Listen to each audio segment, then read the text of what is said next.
Assalamualaikum warahmatullahi wabarakatuh. Teori biaya produksi. Tugas presentasi mata kuliah Teori Ekonomi Syariah yang dibina oleh Dr. Igede Ngurah Oka Widana. Kami dari kelompok 6 beranggotakan Afi Parnawi, Saihul, M. Fahrudin Siswanto, dan Adianto. Tujuan pembelajaran, kita akan belajar tentang biaya produksi dalam jangka pendek, dalam jangka panjang, kemudian skala ekonomi, skala tidak ekonomi, konsep penerimaan, dan laba. Biaya produksi dalam jangka waktu pendek, short run average cost. Selanjutnya adalah tentang biaya produksi. Pengertiannya adalah semua pengeluaran yang dilakukan oleh perusahaan untuk memperoleh faktor-faktor produksi dan bahan-bahan mentah yang akan digunakan untuk menciptakan barang-barang yang akan diproduksi perusahaan tersebut. Dengan kata lain, bahwa biaya produksi dalam jangka pendek adalah biaya yang menunjukkan sebagian faktor produksi tidak dapat ditambah jumlahnya. Adapun macam-macam biaya produksi jangka pendek. Yang pertama adalah biaya overhead tetap, fixed overhead cost, yaitu biaya yang tak langsung berhubungan dengan proses produksi serta jumlahnya pun senantiasa tetap. Seperti biaya pengusutan, biaya gaji, dan lain sebagainya. Yang kedua adalah biaya overhead variable overhead cost, yaitu biaya yang tak langsung berhubungan dengan proses produksi, namun jumlahnya berubah seiring dengan berubahnya jumlah output, seperti biaya listrik, pajak, dan lain sebagainya.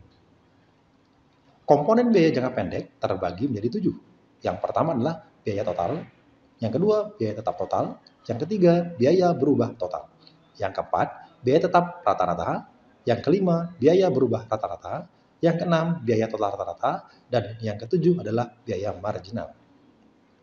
Mari kita bahas dimulai dengan biaya total, yaitu keseluruhan jumlah biaya produksi yang dikeluarkan oleh perusahaan untuk mendanai aktivitas produksi. Maka, biaya produksi atau biaya total adalah gabungan dari biaya tetap total dengan biaya berubah total.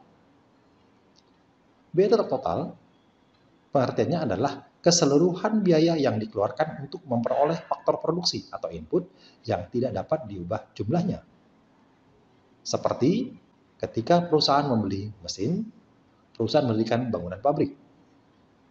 Adapun biaya berubah total, yaitu keseluruhan biaya yang dikeluarkan perusahaan dalam faktor produksi dan bersifat variabel atau dapat berubah-ubah sesuai dengan hasil produksi yang akan dihasilkan. Seperti pembelian biaya bahan baku, pembayaran upah tenaga kerja, dan biaya bahan bakar. Mari kita lihat gambar grafik yang ada di sebelah kanan kita. Biaya tetap total wajib dikeluarkan ketika ada produksi ataupun tidak ada produksi. Perhatikan gambar grafik. Di situ tertulis bahwa walaupun tanpa produksi dan produksi tetap berjalan, ya, tetap biaya total bersifat tetap. Adapun variabel cost-nya dikeluarkan ketika ada aktivitas produksi. Maka total cost yang dikeluarkan juga akan seiring dengan bertambahnya variabel cost yang dikeluarkan perusahaan ketika produksi sedang berlangsung atau terus meningkat. Maka, dari penjelasan singkat tadi, dapat kita ambil 3 rumus perhitungan biaya. Rumus pertama adalah total cost sama dengan total fixed cost ditambah total variable cost. Rumus kedua, total fixed cost sama dengan total cost dikurang total variable cost. Dan rumus ketiga adalah total variable cost sama dengan total cost dikurang total fixed cost.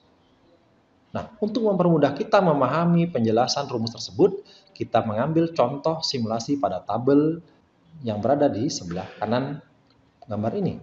Yang pertama adalah ketika perusahaan belum memiliki jumlah pekerja dan belum ada aktivitas produksi, tetapi biaya fixed cost-nya tetap dikeluarkan sebesar, sebagai contoh, 50.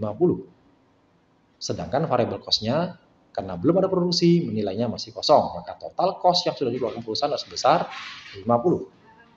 Sebagai contoh kedua, ketika jumlah pekerja mulai disiapkan berjumlah 1 orang, maka produksi sudah menghasilkan sebanyak 2 unit. Maka total fixed cost-nya adalah tetap 50, sedangkan variable cost-nya menjadi muncul senilai 50. Maka total cost-nya sebesar 100. Contoh selanjutnya kita ambil, ternyata perusahaan semakin bekerja, seiring waktu terus berkembang, memiliki jumlah pekerja sebanyak 10. Maka jumlah produksi yang dihasilkan juga bertambah sebesar 47. Maka total fixed cost-nya tetap tidak berubah senilai 50, sedangkan variable cost-nya semakin meningkat seiring jumlah produksi sebesar 500. Maka total cost-nya yaitu 550. Dalam jangka pendek, total cost sangat ditentukan oleh input-input produksi, baik secara kuantitas maupun kualitas. Maka, input-input produksi tersebut dapat memberikan konsekuensi pembiayaan bersifat tetap atau bersifat variabel. Besar kecilnya biaya variabel atau total variable cost yang dikeluarkan perusahaan bergantung pada skala proses produksi yang dilakukan. Dengan kata lain, semakin besar skala proses produksi, maka biaya variable cost-nya akan semakin besar. Sedangkan jika skala produksinya kecil, maka biaya variabel atau total variable cost-nya juga semakin kecil. Dalam penilaian tidak bisa kita abaikan. Ada beberapa hal yang sangat penting, yaitu biaya rata-rata dan biaya marginal. Nah, biaya marginal itu terbagi menjadi 3. Yang pertama adalah biaya tetap rata-rata, yang kedua biaya berubah rata-rata, dan yang ketiga adalah biaya total rata-rata. Biaya tetap rata-rata yaitu biaya tetap total untuk memproduksi sejumlah barang tertentu dibagi dengan jumlah produksi tersebut. Bisa kita perhatikan gambar grafik di samping. Selanjutnya, biaya berubah rata-rata yaitu biaya berubah total untuk memproduksi sejumlah barang dibagi dengan jumlah produksi. Sedangkan biaya total rata adalah keseluruhan biaya yang digunakan untuk menghasilkan setiap unit produksi dan biaya total untuk memproduksi sejumlah barang dibagi dengan jumlah produksi tersebut. Nah, selanjutnya kita masuk ke biaya marginal atau marginal cost, yaitu kenaikan biaya produksi yang dikeluarkan untuk menambah produksi sebanyak 1 unit. Bapak dosen yang sama-sama kita muliakan dan kita hormati, teman-teman yang berbahagia, terima kasih. Kami akan lanjutkan lagi presentasi dari kelompok 6, yakni tentang biaya produksi jangka panjang. Jadi di dalam produksi jangka panjang itu tidak dikenal istilah biaya tetap. Jadi semua jenis biaya yang dikeluarkan merupakan biaya yang berubah-berubah. Nah, itu berarti bahwa perusahaan bukan saja dapat menambah tenaga kerja, tapi juga bisa menambah alat-alat produksi, menambah lokasi, bangun pabrik dan hal-hal yang lain gitu. Nah, akibatnya adalah dalam jangka panjang terdapat banyak kurva jangka pendek yang dapat dilukiskan. Jadi karena dia tidak ada biaya tetapnya, maka dalam jangka panjang akan ada kurva jangka pendek yang dapat dibuat sebagai konsekuensi dari tidak adanya biaya tetap. Selanjutnya, istilah yang sering kita pakai, yang sudah dikenal gitu ya, terkait dengan biaya produksi jangka panjang itu adalah, yang satu adalah biaya total jangka panjang, atau istilah kerennya ya, itu adalah long run total cost, yaitu keseluruhan biaya jangka panjang sama dengan perubahan biaya variabel. Jadi ada kesamaan antara biaya jangka panjang dengan biaya variabelnya. Itu yang disebut dengan biaya total jangka panjang. Selanjutnya adalah kita kenal istilah biaya marginal jangka panjang atau long run marginal cost, atau lebih sederhananya bisa kita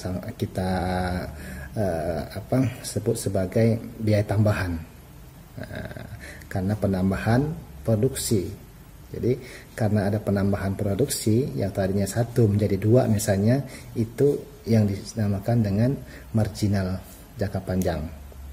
Lalu kita kenal juga dengan biaya total rata-rata jangka panjang. Nah, long run average cost, yaitu jumlah biaya dibagi jumlah output. Nah, outputnya berapa, biayanya berapa, dibagi. Ini nanti menjadi biaya rata-rata, average. Nah,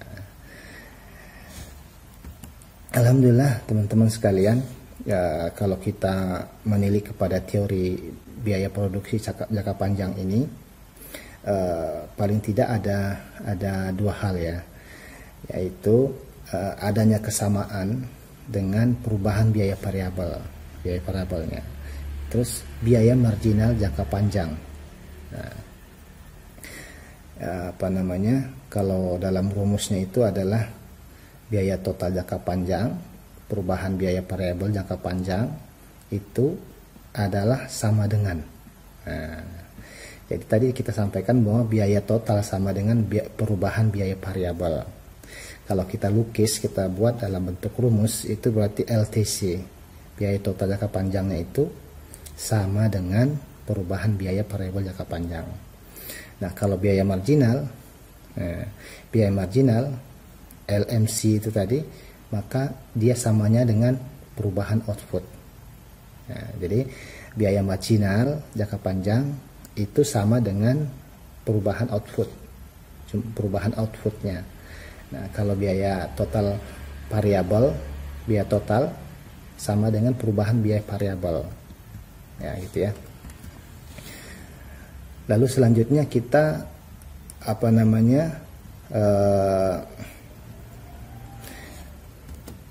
bertanya gitu ya, apakah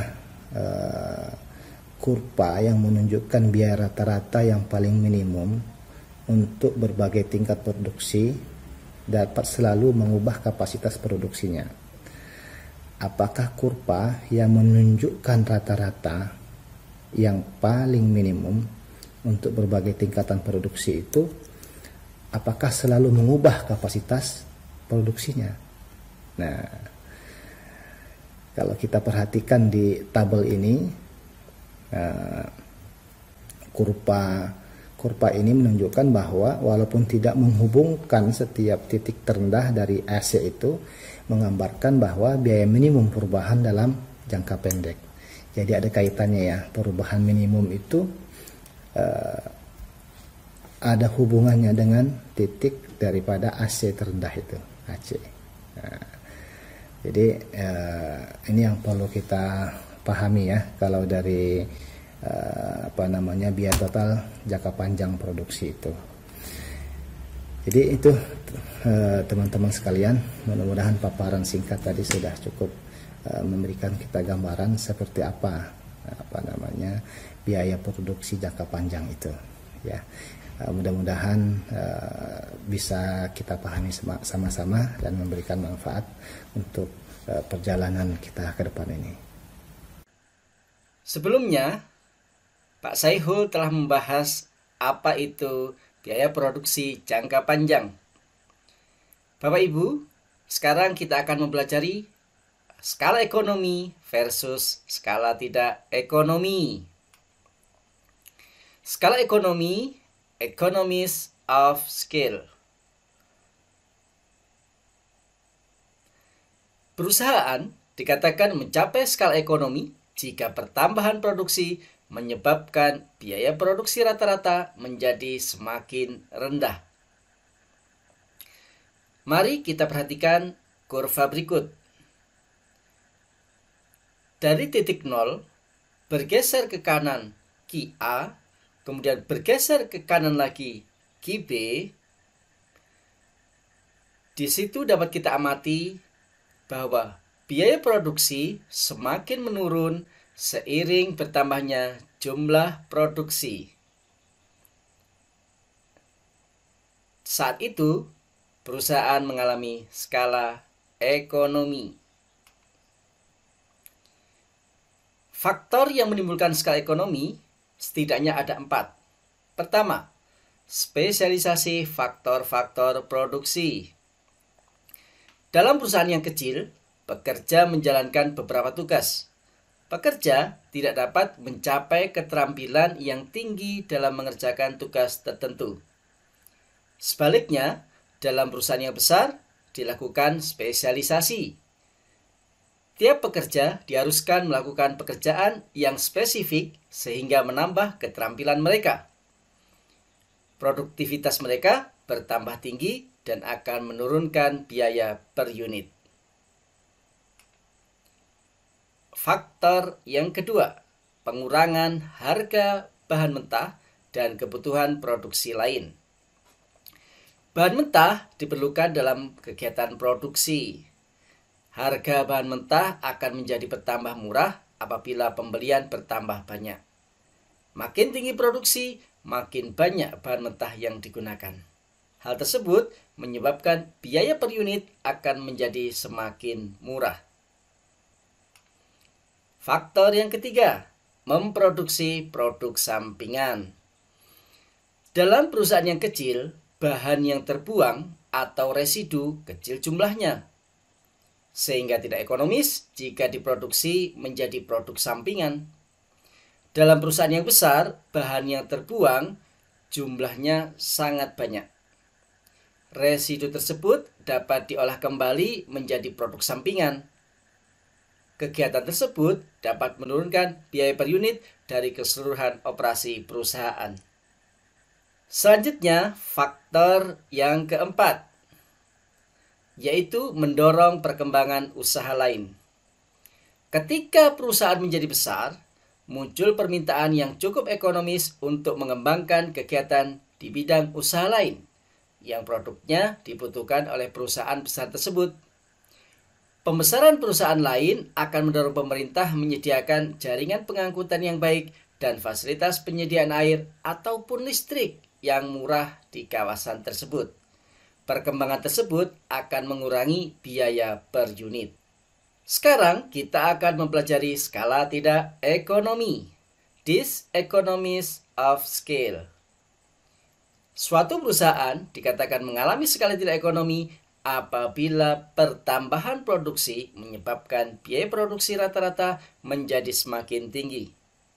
Keadaan tersebut terjadi akibat kegiatan produksi menurun efisiensinya. Karena tidak efisien, biaya produksi rata-rata menjadi tinggi.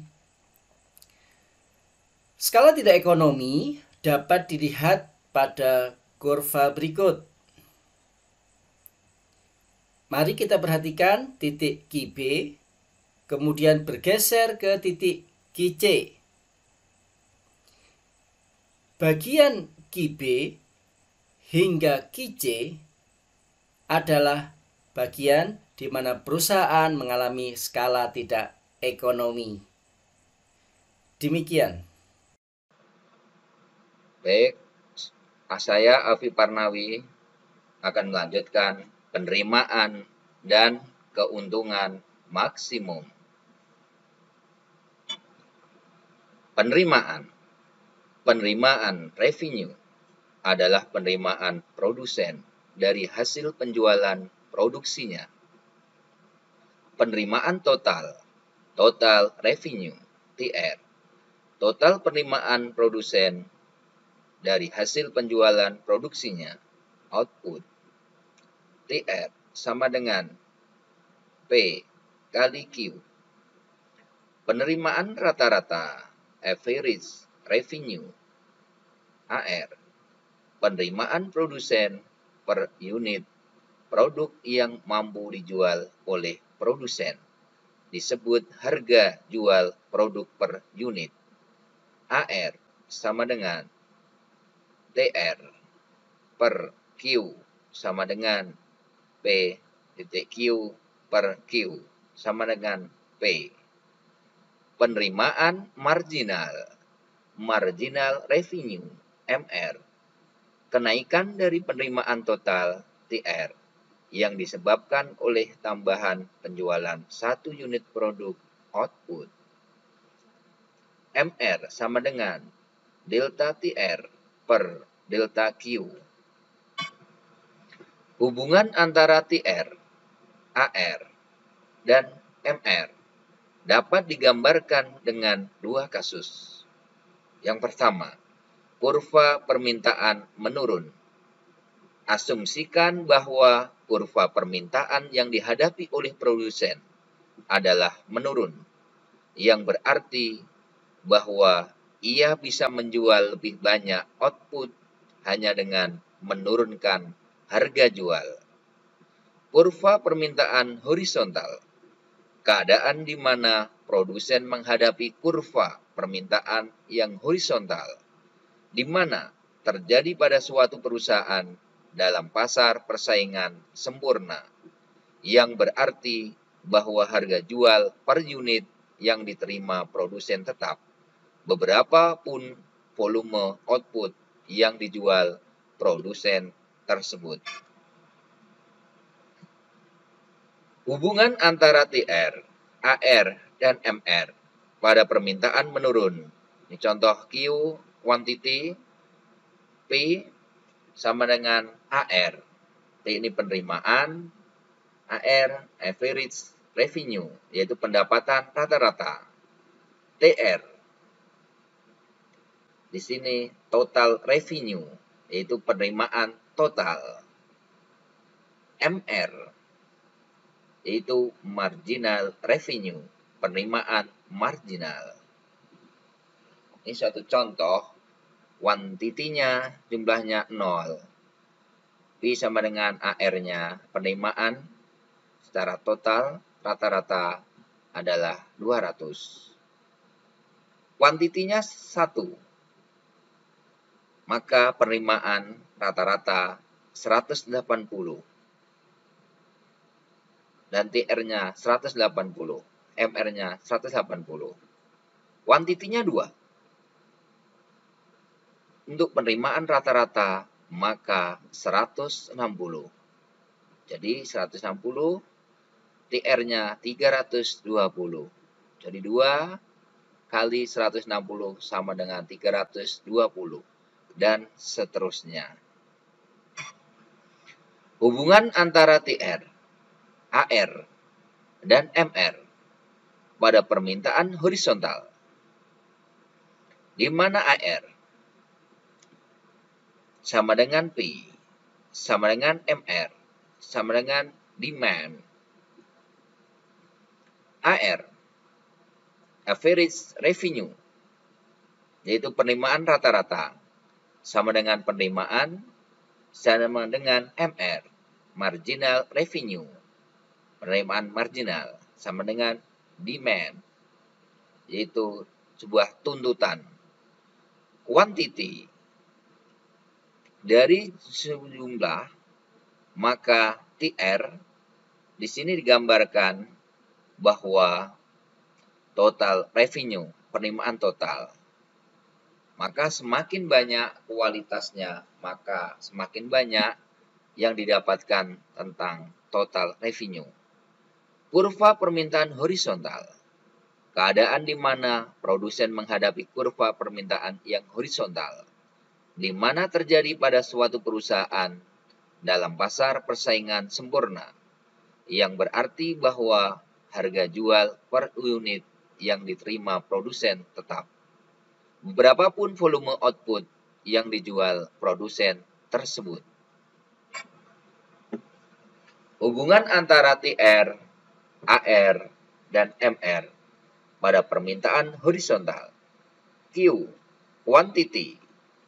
P, penerimaan sama dengan average revenue, penerimaan rata-rata. TR, total revenue. MR, marginal revenue, di mana antara jumlah dan penerimaan rata-rata. Kemudian TR, total revenue, penerimaan total. MR, marginal revenue atau penerimaan marginal. Contoh, quantity-nya 0, penerimaan rata-rata 100, kemudian total revenue-nya 0, MR-nya 0. Quantity 1, maka penerimaan rata-rata 100, TR-nya total penerimaan 100, MR-nya 100. Quantity 2, maka penerimaan rata-rata 100. TR-nya 200, MR-nya 100, dan seterusnya. Keuntungan maksimum. Produsen dianggap akan selalu memilih tingkat output di mana bisa mendapatkan keuntungan total yang maksimum yang disebut posisi equilibrium, yang mana equilibrium dalam arti mikro dapat dicontohkan dari aktivitas ekonomi. Maka yang dikatakan dengan equilibrium adalah suatu kondisi di mana tidak ada satupun dari pelaku ekonomi mengalami kerugian, atau dikatakan juga sebagai suatu keadaan yang saling ridho. Bila produsen menambah jumlah outputnya, bisa menyebabkan output tersebut tidak terserap pasar yang akan mengakibatkan penurunan keuntungan. Begitu pula bila produsen mengurangi jumlah outputnya, maka akan menyebabkan hilangnya potensi keuntungan yang bisa dicapai perusahaan. Keuntungan maksimum pada permintaan menurun, di mana PQ sama dengan harga output per unit, Q quantity, MR marginal revenue, D demand, MC marginal cost, ATC average total cost atau biaya total rata-rata. Dari quantity, semakin kuantitinya banyak, maka marginal revenue-nya, penerimaan marginalnya, maka di situ akan mengalami kenaikan. Demikian juga marginal cost, biaya cost-nya juga akan lebih tinggi. Termasuk ATC, average total cost, maka biaya total rata-rata juga akan semakin tinggi. Dengan adanya tuntutan tersebut, maka marginal cost juga tinggi dan penerimaan total rata-rata juga semakin tinggi. Keuntungan maksimum pada permintaan horizontal, AC, average cost, AR, average revenue, D, demand, MC, marginal cost, MR, marginal revenue, Q, quantity, di mana semakin kuantitinya banyak, maka total cost-nya juga semakin besar. Keuntungan maksimum bisa didapatkan secara totalitas untung yang banyak, akan tetapi marginal cost-nya juga mengalami kenaikan yang tinggi. Ini disebabkan dengan adanya tuntutan MR sama dengan AR sama dengan D. Demikian atas perhatiannya kami ucapkan terima kasih. Thank you. Wassalamualaikum warahmatullahi wabarakatuh.